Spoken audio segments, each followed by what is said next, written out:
I'm going to be showing you how to create value and make it look good. When you create value, you're using a utensil, which could be pencil or ink, and you are trying to create a smooth, even, and contrasting scale going from dark to light. This is my method that I'm going to share. I'm going to start with colored pencil. I've labeled my scale lightest light to darkest dark. In the lightest light area, since you want contrast, you do absolutely nothing.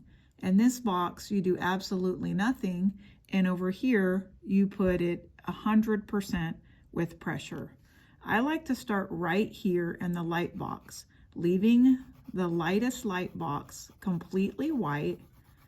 I start very, very softly in this area. Then I start working my way to the darker side. I purposely go a little bit lighter than I know I need to because it's easier to get darker than it is to get lighter.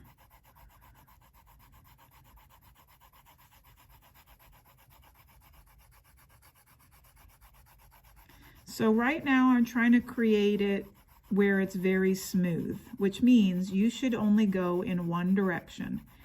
If you get tired of going in one direction, don't change the direction of your hand, change the direction of your paper.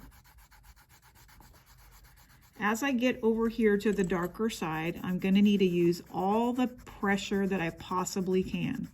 There should be no white paper showing at all on this side.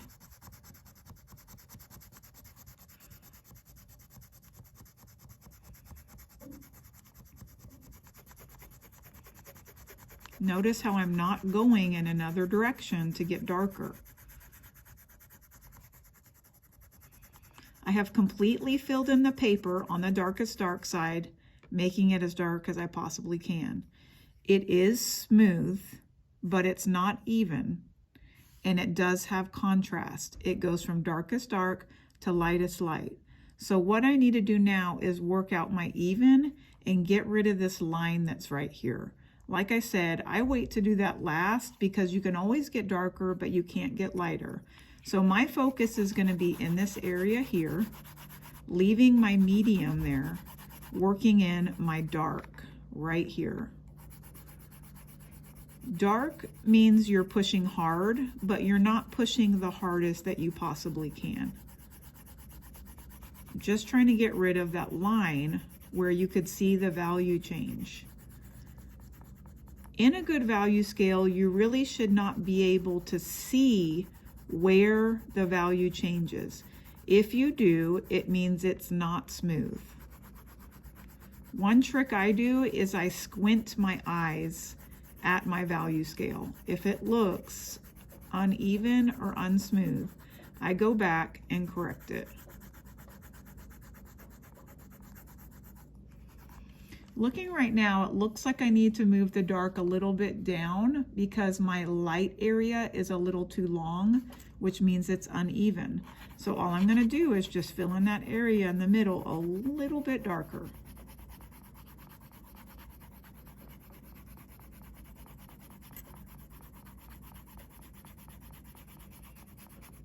A good way to remember to check is take a sec to check your value, which stands for S, smooth, E, even, and C, contrast. Take a sec to check.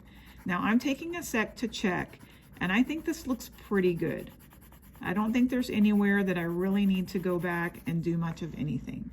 So that was using pressure with a colored pencil to get my value. Now, sometimes you can't use pressure when you're using ink, so you have to use spacing, which is a bunch of different techniques that are specialized for ink. The one I think that is the easiest is called hatching. Hatching is simply drawing lines. The closer together the lines are, the darker it looks. So, just like I did up here with the color pencil, I like to start in my lighter area by just doing a few lines spread very far apart.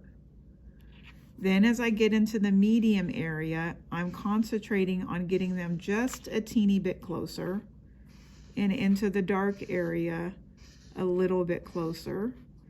And as I work over into my darkest dark, they should be almost touching.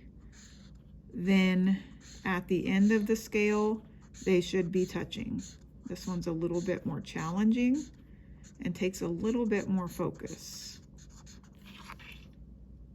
I feel like that might need to be filled in a little bit more, so I'm going to take a sec to check and bring my dark down just a little bit more, so I feel like it's actually more of a better value scale. I'd say that's pretty good. If you would like to do cross hatching, it's the same except going in another direction on top of the one that you already have. This is a technique that you would need to use if you need to get very, very dark cross hatching.